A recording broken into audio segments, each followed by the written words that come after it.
Hello Saran, Ram Ram. आज कालाष्टमी की जयंती है, कालाष्टमी। और इस जयंती पर हम कालाष्टमी की कहानी सुनाते हैं, सुनिए। ब्रह्मा जी ने कहा, इस ब्रह्मांड में स्वयं ही मैं सबसे सर्वश्रेष्ठ हूँ। ब्रह्मा जी का उत्तर सुनने के बाद भगवान विष्णु को उनके शब्दों में बहुत ही अहंकार दिखा, जिसे सुनकर वो क्रोधित हो गए और उन्होंने कहा, इस संसार की रचना आपने मेरी आज्ञा से ही की है। और फिर दोनों मिलकर चारों वेदों के पास गए और अपने सवाल का उत्तर ढूंढने लगे।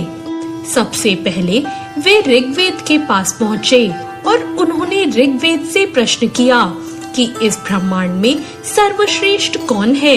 ऋग्वेद ने जवाब दिया, शिव ही सबसे श्रेष्ठ हैं। वो सर्वशक्तिमान हैं और सभी जीव जंतु उन्हीं में समाहित हैं। इसके बाद जब ये ही सवाल यजुर्वेद से पूछा गया तो उन्होंने उत्तर दिया, यज्ञों के द्वारा जिसे हम पूजते हैं वही सबसे श्रेष्ठ है और वो भगवान शिव के अलावा कोई और नहीं हो सकता। और सामवेद ने भी इसी प्रश्न का उत्तर दिया कि विभिन्न साधक और योगी जिसकी आराधना करते हैं वही सबसे श्रेष्ठ है और जो पूरे विश्व को नियंत्रित करता है वो त्र्यंबकम यानी भगवान शिव हैं। अथर्ववेद ने भी कहा, भक्ति मार्ग पर चलकर जिसे पाया जा सकता है, जो इंसानी जीवन को पाप से मुक्त करता है, मनुष्य की सारी चिंताएं हरता है, वही शंकर सबसे श्रेष्ठ है। चारों वेदों के उत्तर सुनने के बाद ब्रह्मा जी का अहंकार शांत नहीं हुआ और वो उनके जवाबों पर जोर जोर से हंसने लगे।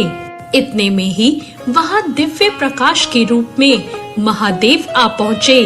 शिव जी को देखकर ब्रह्मा जी का पांचवा सर क्रोध की अग्नि में जलने लगा। उसी वक्त भगवान शिव ने अपने अवतार की रचना की और उसे काल का नाम देकर कहा कि ये काल यानी मृत्यु का राजा है। वह काल, मृत्यु का राजा कोई और नहीं, भगवान शिव का अवतार भैरव था। ब्रह्मा जी के क्रोध से जलते सिर को भैरव जी ने उनके धड़ से अलग कर दिया, लेकिन ऐसा करते ही भैरव जी को ब्रह्म हत्या का पाप लगा। तब भगवान शिव ने भैरव जी से कहा, अब तुम्हें ब्रह्म हत्या का दोष लग चुका है। इसकी सजा है कि तुम्हें एक सामान्य व्यक्ति की तरह तीनों लोकों पर भ्रमण करना होगा। जिस स्थान पर यह शीश तुम्हारे हाथ से छूट जाएगा, वहीं तुम इस पाप से मुक्त हो जाओगे। शिव जी की आज्ञा पाकर काल भैरव तीनों लोकों की यात्रा पर चल दिए। तीनों लोकों की यात्रा करने के बाद वो काशी पहुँचे।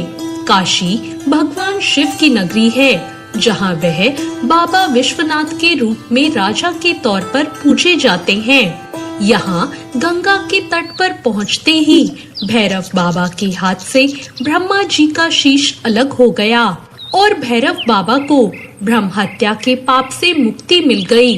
काल भैरव के पाप से मुक्त होते ही वहाँ भगवान शिव प्रकट हो गए और उन्होंने काल भैरव को वहीं रहकर तप करने का आदेश दिया।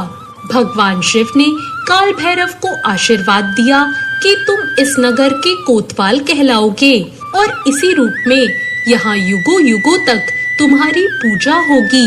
भगवान शिव से प्रेरणा पाकर जिस स्थान पर काल भैरव रह गए, वहाँ उनका मंदिर स्थापित